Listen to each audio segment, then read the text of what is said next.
A sobra da bola fica para o time do Guarani com o Matheus Bueno.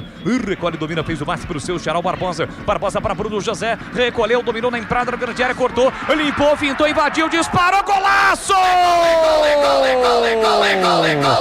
Gol!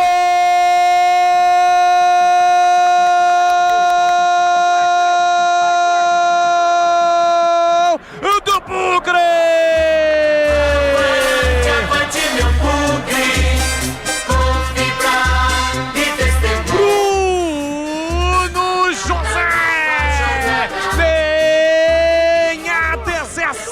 Estampada na camisa. O Guarani criava oportunidades, mas não era feliz no chute. E aí o Bruno José dominou, deixa eu resolver. Virou pra cima do marcador, invadiu a área pela direita e soltou uma bomba.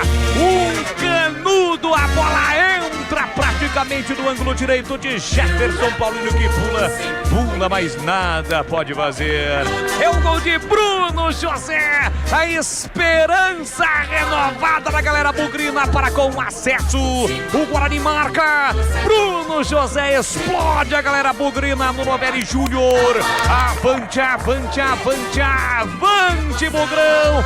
Bruno José em grande estilo marca um golaço em Itu. Verde e branco são as cores da paixão. Verde e branco, as cores do Bugrão. Para recolocar neste momento o Guarani no G4 do Campeonato Brasileiro da Série B.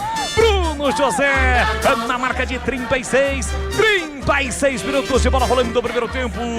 Solte o grito, grita comigo, nação bugrina. Tá registrado em Itu. Bruno José, Guarani 1, Ituano 0.